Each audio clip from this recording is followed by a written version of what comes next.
Hello guys and welcome back to my channel. Today I'm going to take a first look at the Foxeer Wildfire, a new Fatshark compatible 5.8 GHz video diversity receiver. In this video I'm going to quickly go over its features and specs, and in the next few days I'm going to start testing it and release side-by-side comparison videos with other similar receivers. The Foxeer Wildfire is available in 3 colors, red, black and fluorescent green, which is the one that I have. As you can see, Foxeer were kind enough to engrave my name on the case, and I really hope that they will offer this option to everybody, of course for an extra cost, because I think that it's pretty cool. In terms of specs, just like the Rapid-Fire 3DX and the Fusion, the Wildfire is using advanced technology in order to fuse 2 images together and enhance the video quality. Its case features a built-in fan, which can be turned on and off via the settings of the model, which is quite unique. Setting up the Wildfire is done using this joystick. All the information is going to be displayed on its OLED screen and also overlaid on the video feed inside the goggles. On its bottom side, you can find a micro USB port for updating its firmware. At the moment of shooting this video, the software for updating the firmware of the Wildfire is not available yet, but probably it's going to be released soon. The weight of the Foxeer Wildfire is 33 grams, so it's about the same weight as the Emergency Rapid-Fire and the TBS Fusion, which are all lighter than the FirstFPV 3DX, which weighs 40.7 grams. Here you can see how it looks after mounting the Wildfire inside the receiver bay of the Fatshark HDO, and I can already tell you that Foxeer did an excellent job when designing this case, as it fits like a glove and not clumsy at all. In case you care for the looks, here you can see how the Wildfire looks next to the Rapid-Fire, next to the TBS Fusion, and next to the 3DX.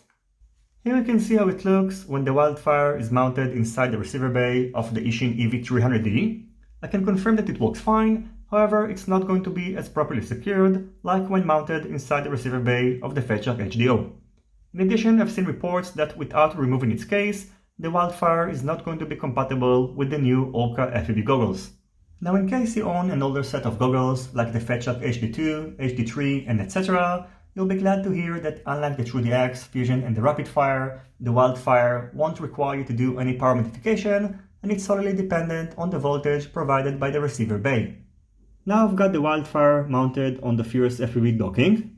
Let's turn it on, and as you can see, high palette is going to appear on the OLED screen. Navigating through the options and setting up the receiver is done using this 5-way joystick. This plastic part can fall pretty quickly, and I recommend to use some superglue in order to properly secure it. Entering the main menu is done by long pressing the joystick towards its left side. Then you can navigate through the options by tilting it to the right and to the left, and make a selection by short pressing it. When set to channel mode, you can move between the 8 available channels by tilting the joystick toward its top or its bottom positions, and if you are going to long press it towards the top or to the bottom, you can move between the different bands.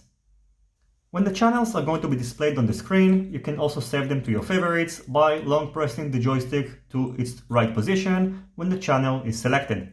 So as you can see, now I'm going to save, for example, channel B4, and a heart is going to be displayed next to it, which indicates that now it was saved to favorites. In order to remove the channels from the favorites, you'll need to repeat the same procedure. Under favorite, you can toggle between the channels that you previously saved, and by the way, you can save up to 8 channels. Finder mode is going to help you to find your lost drone. You can change between the 8 available channels by tilting the joystick towards the top or bottom, and change between the bands by long pressing it towards the top or the bottom, like we previously set the channel. Under Finder mode, only the bottom antenna is going to be in use, and it's recommended to use a patch antenna. Now the frequency of the Finder is set to 5740. Let's plug in the Meteor 75, which is VTX, is set to 5740 as well. Now you can see over here that it's written Finder, and on the OLED screen we can see the RSI indication of the channel. So as the quadcopter is going to get farther, the RSI bar is going to get shorter. Finally, under settings, we can set the switching algorithm of the receiver that decides whether to use the top or bottom antennas to fast, slow, and we can also turn it off. And as far as I know, only the bottom antenna is going to be in use. You can turn off the OSD menu, so the information is only going to be displayed on the OLED screen. You can change between different RSI options, and if you'd like, you can also turn it off. You can set the Fatshark switch to on or off. If it's going to be set to on, you'll be able to toggle between the 8 available channels using the channel buttons on your Fatshark goggles. The all bands option can be set to on or off. If it's going to be set to on, you'll be able to toggle between 9 available bands, and if it's going to be set to off, you'll be able to toggle between 5. Last but not least, the fan can be switched either to on or off. By default, it's going to be set to on, and now you can hear it sound. When the fan is turned on, the current draw is 0.39 amperes, and after turning it off, it's down to 0.38 amperes, so its current draw is not very high. So overall, as you could just see, operating the Foxeer Wildfire is pretty simple. In addition, it looks great, at least in my opinion, and it comes with a price tag of $90, which is about $60 less than the Immersion LC Rapid Fire, and about the same as the TBS Fusion and the FluoresFPV 3DX. The big question, of course, is how does it perform, and that's what we're going to find out in the next couple of videos. As always, I would like to thank you for watching this video. I hope you enjoyed it and you find it useful. If you have any questions, feel free to ask them in the comments section down below. Don't forget to leave a thumbs up if you like this video, and consider subscribing to my channel and hitting the notifications bell if you're not already subscribed. See you on my next videos, and goodbye.